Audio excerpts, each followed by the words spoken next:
Coming up on the Razzball Fantasy Football Podcast, we discuss the 5 league-winning running backs you must draft in 2023. Before we get into our top 5, I do want to throw out an honorable mention, and his name is Tony Pollard. Pollard is going to have a huge role this season with Zeke out. If you just look at the games where he played at least 50% of the snaps, Tony Pollard in his career averages 20 PPR points per game. That is elite top 3 to 5 running back levels there, folks. So that's why Tony Pollard is an honorable mention. But make sure you stay tuned as we break down our top 5 must-have running backs starting right now on the Razzball Fantasy YouTube channel.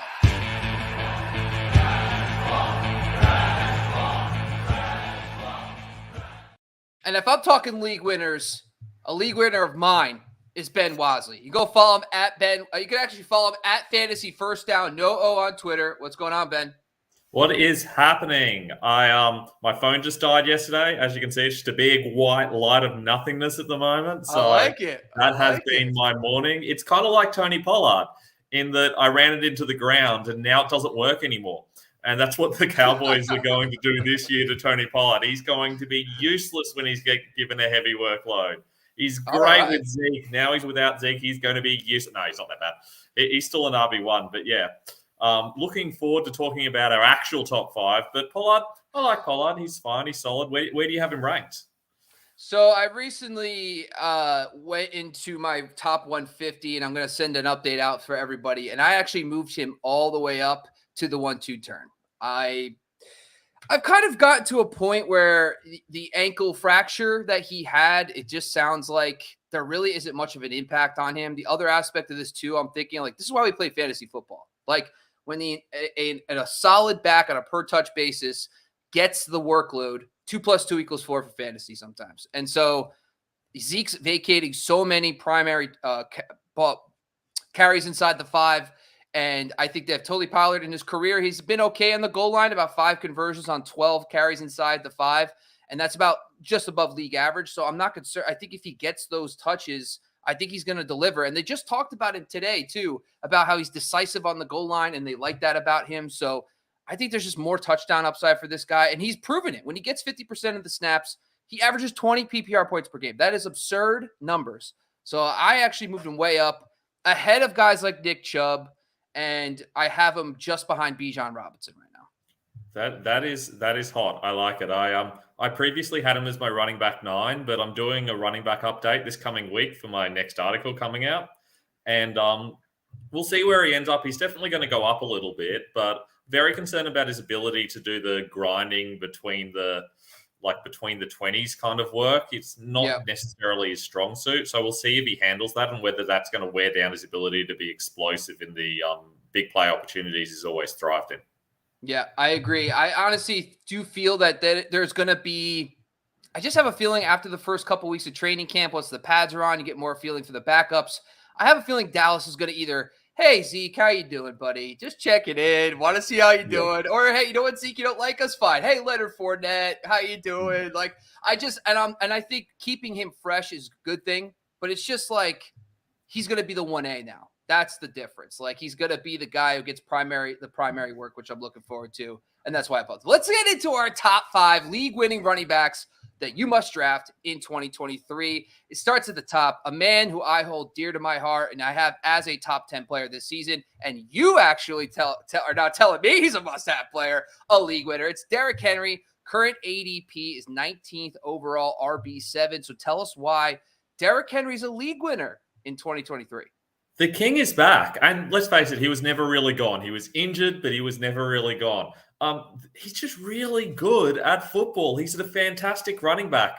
Last year, he was the running back 4. His O-line was terrible. Everyone's like, oh, you can't take Derrick Henry this year. He's coming off an injury. His O-line sucks. No way. He proves everyone wrong again. He doubled his reception yardage from any other season in his career last year. So he's added that string to his bow. Injuries aside, I think he's a really safe bet. You really can't go too wrong with him. And I can get him in most drafts, even though I'm ranking it as my RB5-6 region. Realistically, he's falling. People are not willing to take him, and I'm unsure why. I understand if you're in a PPR league, I'd be like, well, there's more receptions going around elsewhere. But I think we're forgetting the fact that he still ended up with 30-something receptions last year. I know they drafted Tyjae Spears in third round or something like that, but he's just a backup. They've really struggled backing up Henry in the past, and they need to get a proper backup, and that's sort of backup range in the NFL draft. So I think they've got a clear backup now. Spears may take a few more of those receiving touches, but realistically, Henry's still a good chance of being the rushing leader. He's so safe. I think you just need that safety in the early rounds. You can lose your league in those early rounds, but you're less likely to win it. So I'd rather take that safe bet and just make sure I'm getting that yardage every single week. Yep, and I broke down Derrick Henry myself in my last episode. I talked about my 5 must-have players in the first 2 rounds, and just a short snippet of that. It's really like he was a complete difference maker last year at 19.1 PPR points per game. That's a 1.5 better than Saquon Barkley, who was number 5. So he was 4th in points per game in PPR. And that's PPR, by the way. It's going to get only better in half. But the other thing about Derrick Henry, too, is it going to get worse? I mean, the Titans just signed DeAndre Hopkins. Do you think they're going to try to go from 7-10 to 5-12? I don't think so. I think at worst, they'll probably be around 7-10, 8-9, which is only good for Derrick Henry. And I think Mike Vrabel's a great coach. And I like Tim Kelly as their new OC. So I'm excited for Derrick Henry. All right, let's jump down to Joe Mixon. And at this point, I don't even know what the heck's going on with Joe Mixon's ADP. It's still not high enough. It's right now today, ADP 39th overall, 15th RB off the board. So Joe Mixon's 2022 season, I almost feel like, did it happen? Because everyone's like, I don't want Joe Mixon. Just last season, not 5 years ago, last season, RB6 in fantasy football. 17.1 PPR points per game. That's 2.3 PPR points per game more than the RB12. So the guy was a complete difference maker on a per game basis last year. Now, a lot of people are going to point to this one monster game he had where he had 5 touchdowns, 55 fantasy points. And that is true. It did bump him up significantly, that one monster game. However, in the 12 games, if you take out that game and you look at just the other games where he played 50% of the snaps last year, he averaged 14.6 PPR points per game. That would have been RB13 last year. So he's still, even if you take out the monster game, which, by the way, you shouldn't just completely remove it because it happens. It's the kind of upside you could get from him. But even the other games, he's still giving you borderline RB1 numbers, and he's still not being viewed that way in drafts. And now the question is, okay, what's really changed heading into 2023? Well, first off, they added Orlando Brown, which is a solid left tackle. The one big issue they've had over the last few years is offensive line play, but particularly on the ends because they have dealt with injuries. Jonah Williams hasn't really produced like a first-round pick. Lionel Collins did okay last year, but he got hurt at the end of the year. But Orlando Brown immediately gives him the best left tackle that Joe Mixon's ever had, by the way. Joe Burrow, you name it.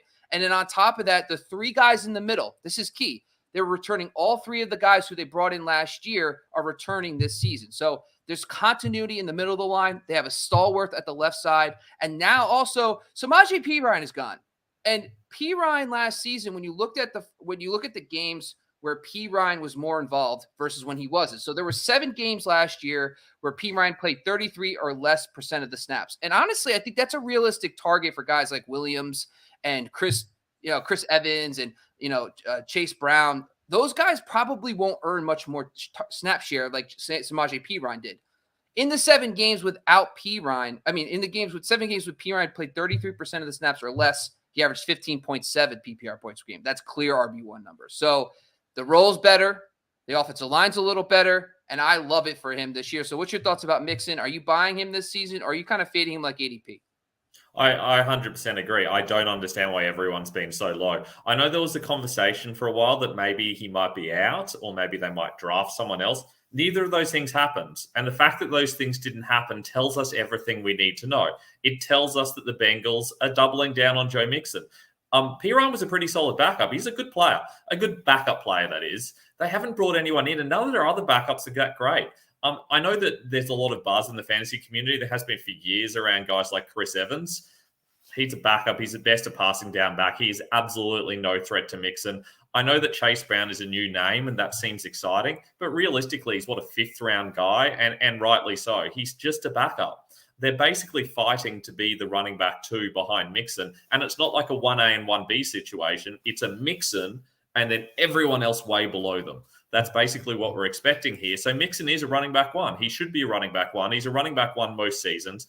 I know he's not going to necessarily win you your league with his like Jonathan Brown in 2021 style production. But realistically, where you're getting him, he could really be that kind of boost that you're going to get compared to all the other players who have more upside, but way lower floors. Yeah. And now for the next one, by the way, I just felt like you've been tuning into the Razzball Fantasy YouTube channel and listening to me talk a little bit and try to butter me up a little bit because, I'm a big James Conner guy, big Derrick Henry guy. So I appreciate that, Ben. This is why I have you back on. You know what I mean? Because you reassure me. Every time I feel uncertain, I get you on the show. And we think alike, and I love that. James Conner, ADP 71st overall, RB25. Tell us why he is a potential league winner in 2023. I feel like I'm in some sort of alternate universe where James Conner sucks because I don't understand what everyone else is saying. My view of James Conner is in the last 8 games last year, he was the running back 4 overall.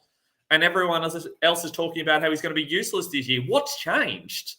I mean, Kyler Murray's not there, so he's not going to be running as much, meaning they're going to need to use Connor. Colt McCoy's there. He's going to check down a lot more, meaning more reception for Connor. Near the goal line, are you going to let Colt McCoy throw it? No, you're going to get James Conner to run it in. That's what he does really well. There's no threats there at all for touches. They're not going to give it to Corey Clement. They tried Keontae Ingram. He sucked. Realistically, it's James Conner's backfield, and they're going to use him as much as they can. They're going to get as much as they can out of him this year, and then next year they got an out in his contract, and they just move on to someone else. They're a rebuilding team, and rebuilding teams do tend to lean on their veteran running backs.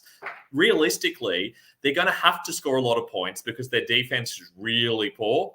And I know that means that often leads to teams chasing games. But with Colt McCoy, he's not going to be able to air it out and get the yards that way. They're going to need to check down to Connor a lot. I think he's going to get a lot of garbage time usage as well. There's a lot of upside there that we're just not seeing. It's not necessarily going to be pretty. And I'm certainly not expecting him to be the RB4 again. But where you're getting him in drafts, he's got real upside to compare to everyone else around him. I currently have him as my running back 19, and that's way too low. And I want to move him up. It's just a little bit scary knowing what else is going on. The thing that gives me the most pause, he's a little bit injury prone. But realistically, he's a running back and they're all injury prone. Every single running back is going to have some sort of injury risk. Everyone said about Derrick Henry, he's never been injured. He's never missed a season. And then he got injured. It's just how it happens. Every running back is going to get injured sometimes. So there's always going to be some risk. A little bit more with Connor than others because they're going to have to use him a lot. But realistically, they were not giving anyone else any touches last year. He was getting over 90% of touches in a lot of games towards the end of last year, and they're going to keep doing that. James Conner is the guy you absolutely must take in your drafts. Yes. Yep. 100%. Yep. And the other thing about James Conner, a couple of things you brought up, the down the stretch run he had. By the way, Kyler Murray didn't even play in the second half of the year last year. He played one game after like week 10 because of the injury. So, that doesn't even count. He's also had a better points per game last season with Colt McCoy. The main reason why I like Conner too is that I just did an analysis on Razzball.com about running backs wins and losses and their production in PPR points per game.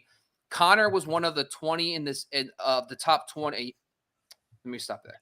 3 of the top 20 running backs in my sample actually scored just as many fantasy points in wins and losses. One was James Conner, the other one was CMC, and the other one was Najee Harris. So the Vegas win totals, when you factor that all in, it doesn't impact him at all because he is good in pass pro. He's good in the passing game. And like you said, the best part about prevent defense when they're down 2 touchdowns is going to lead to a lot of checkdowns. So I am all in on James Conner this season. But yes, the key though is he'll probably miss 4 games, and that's okay because you only have to draft him in the 6th round. All right, let's go to the next one. Let's talk Kenneth Walker. So Kenneth Walker currently 43rd overall, RB17. When you look at Kenneth Walker, first off, Player Profiler connected him to LaDainian Tomlinson. And I understand that's a site. This is their measurables, his athleticism, the type of player he is. I understand he is not the pass catcher necessarily as LT2, my apologies. As a Giants fan, I have to say LT2 because Lawrence Taylor's are LT1. Anyway, but that's insane. That's the comparables this guy has, like how much of a talent he was last year as a second round. Now, Zach Cabernet threw some cold water on him, but like look at the coaching staff historically. Just in 2018, they drafted Rashad Penny in the first round. They ended up giving Chris Carson 240 carries that season. Penny was an afterthought. It does not matter that Pete Carroll is not the type of coach that cares. Even last season, if you look at the Kenneth Walker drafted in the second round, Rashad Penny was out carrying him 12-3 per game before his injury in week 5. So it's clear that the coaching staff leans on their veterans, and draft capital does not matter. The other aspect of this, too, I like, is I do feel like they drafted Zach Cabernet, number one, because Walker, once again, has a groin injury, and also Cabernet has a shoulder injury. I get all that. But I think they'd like to have a running back that can also be a 3-down back. So I think they give Kenneth Walker that full workhorse role, and if he goes down, they want to plug in another talented back, similar to what we saw with Alexander Mattison and Dalvin Cook for years. Mattison was a stud backup, but he never played because Dalvin Cook was healthy. And then when Dalvin Cook went down, Mattison stepped into that role. I think that's something similar Seattle does with their offenses based on what we've seen in the history of the coaching staff. So was he any good? That's the question last season. Well, let's get into it. In 2022, he played 11 games, over 50% of the snaps. He averaged 16.9 PPR points per game. That would have been RB7. That's Breece Hall numbers from last year, folks. A healthy Breece Hall, by the way. This season, they're returning 4 of 5 offensive line starters, and they added Evan Brown, a guard/center, to play center. In 2021, when he played center for the Detroit Lions, he was PFF's number 20 center. So they got an upgrade at center from that standpoint, and they also returning 4 of 5 starters. And by the way, 2 of the tackles were rookies last year. So this offensive line could be much improved this season for Kenneth Walker. So just to finalize one thing I want to say too is the offense as a whole. I mean, now you have JSN there along with Tyler Lockett and DK Metcalf, and Geno's another year as the starter. This offense could go sky's the limit. So I'm all in on Kenneth Walker. What's your thoughts, Ben, on Walker? I was quite high on Walker to start the preseason. I dropped a little bit on him. Obviously, drafting Charbonnet there really, really worried me. I'm a big fan of his, and I feel like he could kind of, as the season goes on, start to chip into the Walker workload as he starts to show what he can do. Having said that, we do know that Pete Carroll doesn't really love using his rookie running backs. The main concerns for me, though, you mentioned JSN coming into town. That means a lot less 1-2 personnel, and that means it's harder to get yardage on running plays. You want to ideally have 2 tight ends out there for your running back blocking. They're going to be doing that a lot less. They're going to be focusing more on, I expect a lot of 1-1 personnel, but we'll see how that goes. Regardless, that makes me a little bit nervous. The other thing that makes me nervous is he's currently got a groin injury where he's week to week. Now, to be fair, that injury is not as bad as the rookie Charbonnet's injury, which is a shoulder injury where he's out, I don't know, indefinitely, essentially. We don't know how bad it is. But the fact he's coming into the season, he's already injured, and there's only a couple of weeks left in the season, and he's week to week. That risk there has me like taking pause on him. If he was entirely healthy, I'd be totally up there with you on him. With him unhealthy, I'm willing to drop him down a little bit towards the RB17 range where he's going. Having said that, if you're going for upside, if you're someone who likes to take a risk, if you're someone who wants that league-winning upside, I think Walker probably has it. If they use him in the right way, he absolutely can win you your league if he plays to his potential. I just think it's very risky because there is a very low floor. Interesting. So I looked it up. I was interested because you made a comment about the 11 personnel. And by the way, 11 personnel means 3 wide receivers and 1 tight end, and 12 personnel means 2 tight ends and 2 wide receivers essentially on the field. So Kenneth Walker last season averaged 4.2 yards per carry, 81 carries and 339 yards and 5 touchdowns. So a little ding. Yeah, that's interesting. That's a good thought process there. I like that a lot. But still, I think he's just going to be on a great offense, high-scoring upside. But that is a great caveat you just threw there. All right, last one we have for today is Alexander Mattison. I feel like he's very polarizing, and for some reason, people are not – Dalvin Cook is not – I don't think is coming back, people. So 60th overall, RB22 is a little confusing because, you know, the Vikings just last year produced a top 15 running back for fantasy football. So what's your thoughts on Mattison? Why are you calling him a league winner in 2023? Mattison has had 6 starts in the last couple of weeks when Dalvin Cook's been injured. He didn't have any last season, but in 2020 and 2021, he had 6 starts. He averaged 80 yards and half a touchdown. That's enough for top 5 rushing over the season. So if he can keep that pace up, he's going to be right up in that top 5 conversation. We know the Vikings don't really like to use their backups much in the game. They stick them out there for a couple of plays, but realistically, they run with a workhorse, and that's likely to be Mattison. They showed no interest in getting guys like Ty Chandler and Kene Nwangwu out there. I know they drafted a youngster as well, but realistically, I think that it is Madison's backfield. And if it's Madison's backfield, they're going to use him like they used Dalvin Cook.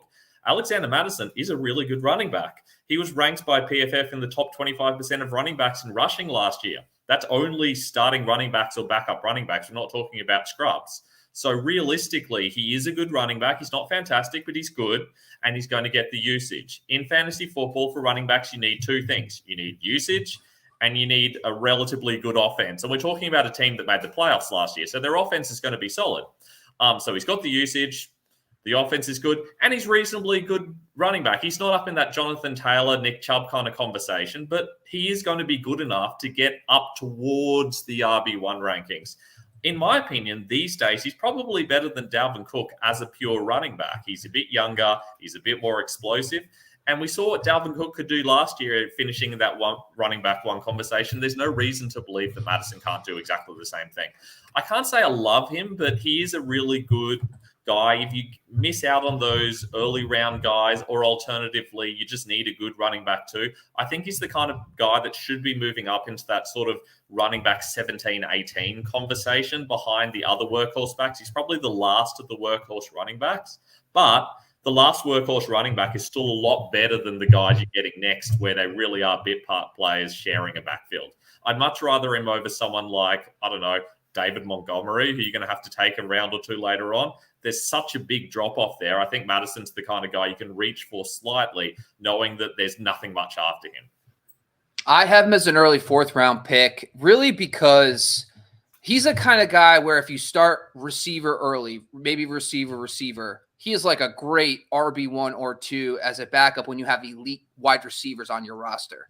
And the reason why is simple. Like if you just look at in his career, he hasn't played I think when you look at his stats, you have to understand something.